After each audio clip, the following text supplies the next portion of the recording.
Yes, this was Zone Jones talking about Shogun versus Brandon Vera. Brandon the Truth Vera. The next big fight's coming on Fox. And I'm also going to be talking about the co-main event, Machida versus Brian Bader. And I'm also going to talk about how Dana White clearly didn't like UFC 149, and neither did I. But I'm going to get on that later. For now, let's talk about Shogun versus Brandon Vera. Now, Shogun just came off this huge, epic war versus Dan Henderson. A huge epic war, against Dan Henderson. After that, he went up against John Jones for the light heavyweight title, and he lost his title. And he also lost against Dan Henderson. This man lost 2 in a row. So, this is a very important fight for him to get back in there, to get back in title contention, because, he just lost 2 in a row. And normally when a fighter loses 3 fights in a row in the UFC, bye-bye. That's normally what that means. 3 in a row and you're gone. So Shogun might be gone after this, because if you lose another one, he might be gone. Then again, he probably won't, because Shogun is considered to be a legend and one of the best fighters on planet Earth. So we're going to have to see, how well Shogun is going to do, in this fight. I guess it depends on how he loses, if he loses. But I don't think he's going to lose, because he's fighting Brandon the Truth Vera, who has been losing. Like he hasn't been on a steady, combination of wins, and a winning streak in a while. Like, when was the last time he had a fight? I can't even remember his last fight. Brandon Vera, he started off hot in the UFC in the heavyweight division, knocking out guys, knocking out Frank Mir, Justin Eilers. Not that Justin Eilers is a top tier heavyweight or anything like that, but he was knocking guys out. He fought, what is that guy named? Tim Sylvia. Tim Sylvia had beat him. It seemed like to me, once he lost to Tim Sylvia, that's when his career went down. His career came tumbling down as soon as he lost to Tim Sylvia. And then, he lost to Randy Couture. Some people say he should have won, and I can understand why some people probably say he should have won. He probably should have, because he probably, did more damage. But people said that, Randy Couture had controlled more of the fights. That's why Randy had won. And on top of that, Randy's a legend. So, hey. But, Brandon Vera, he's just not the same Brandon Vera he was when he first got started. John Jones decimated him, destroyed him, dominated him, beat him bad. John Jones put the man in the hospital. He put him in the hospital. But, hey, that's John Jones. We didn't know how good John Jones was going to be. Clearly Brandon Vera didn't either.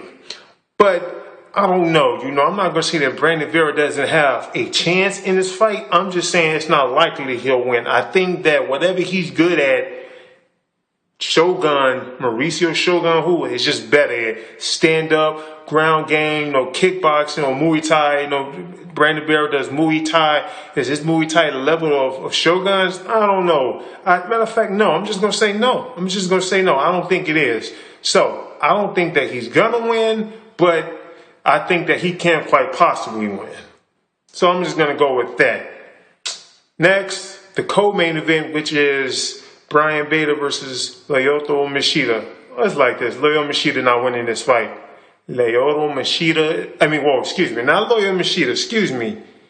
Brian Bader.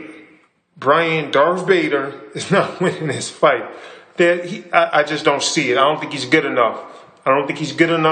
Stand-up wise, I don't think he's going to be able to really get him to the ground. And if he does get him to the ground, is he going to keep him there? I don't know. I doubt it. Nobody has really been able to get him to the ground and really dominate him and beat the hell out of him or anything. Like, he's been to the ground before. Rampage got him to the ground, but Rampage didn't beat the hell out of him. Rampage beat him, but he didn't beat the hell out of him. But I just think that Lyoto Machida, defense is just, would it be ground game defense or stand-up defense, is just going to outdo him. And his offense is amazing. He's going to outdo him on the feet with punches and kicks, elbows, spin kicks and whatever. Lyoto Machida is going to beat Brian Bader.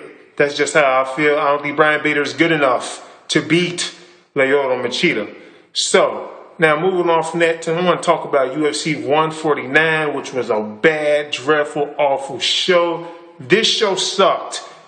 Dana White even said the show sucked, in the press conference. I ain't even heard Dana White. I mean, I even thought when I'm watching this card, I'm thinking, Dana White is going to talk about how sad this card was.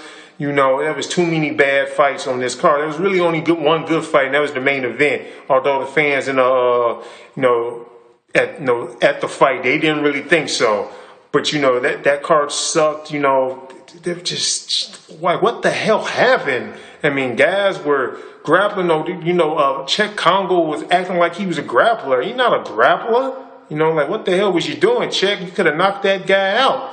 And that other fight, I forgot, Lombard and Tim Boach. Man, I thought Lombard and Tim Boach was going to be a pretty good stand-up war. And it wasn't. It was a snooze fest. That whole card was a snooze fest, unfortunately, which means that show sucked. So, those are just my opinions about those particular things. Dana White said in the press conference, and I knew he was going to tear that card and some of those fighters a new asshole. I knew he was going to do it, and he should.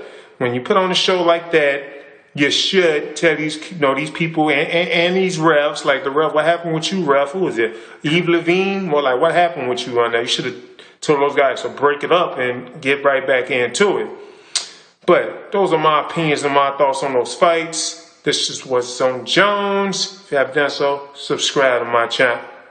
Deuces.